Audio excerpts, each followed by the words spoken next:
అబ్రహాముని దేవుడు ఏర్పరచుకొని ఎన్నుకొని పిలిచిన తర్వాతంట అబ్రహాము తన దేశాన్ని తన ప్రాంతాన్ని విడిచిపెట్టి వచ్చి తన తండ్రిని కోల్పోయినప్పటికీ దేవుడు చూపించిన ప్రదేశానికి ప్రయాణము మొదలుపెట్టాడు. కొంత దూరము వెళ్ళిన తర్వాతంట అక్కడ రాయబడిన మాట, లోతు అతనిని విడిచి వెళ్ళిపోయినట్లుగా మనం చూస్తున్నాం. ఈరోజు ఈ మాట దేవుడు మీతో చెప్పమంటున్నాడు. ఏంటి ఈ మాట అంటే, లోతు అబ్రహామును విడిచి వెళ్ళిన తరువాతంట దేవుడు అబ్రహామును ఆశీర్వదించడం ప్రారంభించాడు. దేవునికి స్తోత్రం, హల్లెలూయా.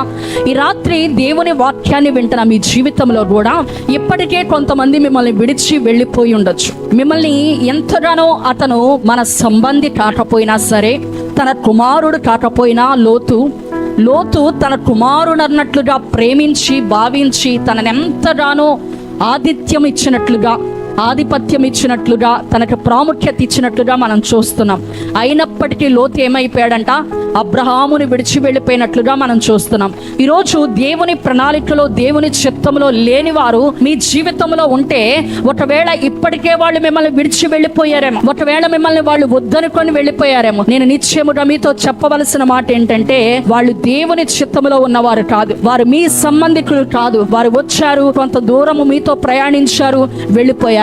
కానీ వెళ్ళిపోయినందుకు మీరు కృంగిపోవలసిన అవసరము లేదు. కానీ ఇప్పటి నుంచి దేవుడిని పక్షముగా ఏ ప్రణాళిక కలిగున్నాడో, ఏ ఆలోచన కలిగున్నాడో ఆ ఆలోచనని ఆయన నెరవేర్చబోతున్నాడు.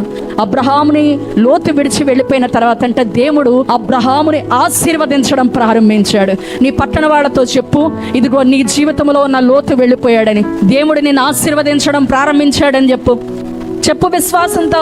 దేవుడు నిన్ను ఆశీర్వదించడం ప్రారంభించాడు. లోతు వెళ్ళిపోవడం నీకు మంచిదే అని చెప్పు. లోతు దేవుని ప్రణాళికలో ఉన్న వ్యక్తి రాదు, దేవుని చిత్తంలో ఉన్న వ్యక్తి రాదు, వాగ్దానానికి వారసుడు రాదు. అయినప్పటికీ ఏదో ప్రేమించాడు, కానీ అబ్రహాము ఏ ప్రయోజనము లేదు. అబ్రహాముని లోతు ఎప్పుడైతే విడిచి వెళ్ళిపోయాడో దేవుడు అంట అబ్రహామును ఆశీర్వదించడం ప్రారంభించాడంట. దేవునికి స్తోత్రం, హల్లెలూయా. ఇప్పటికే నీ జీవితంలో దేవుని సంబంధికులు కాని వాళ్ళు కొంతమంది ఇప్పటిదాకా నీతో కలిసి ప్రయాణం చేశారేమో, వారు నిన్ను విడిచి వెళ్ళినందుకు నువ్వు బాధపడని అవసరం లేదు. ఎందుకంటే వాళ్ళు దేవుని చిత్తములో ఉన్నవారు కాదు, దేవుని ఏర్పాటులో ఉన్నవారు కాదు, నీతో కలిసి నడవవలసిన వారు కాదు, వాగ్దానానికి పాత్రులు వాళ్ళు కాదు. వాళ్ళు విడిచి వెళ్ళిపోయారు. కాబట్టి దేవుడు నీ పట్ల ఏ చిత్తము కలిగి ఉన్నాడో, ఏ ఆలోచన కలిగి ఉన్నాడో, ఏ తలంపు కలిగి ఉన్నాడో, ఈ రాత్రి నుంచే దానిని నెరవేర్చడం దేవుడు ప్రారంభించబోతున్నాడు. దేవునికి స్తోత్రం, హల్లెలూయా.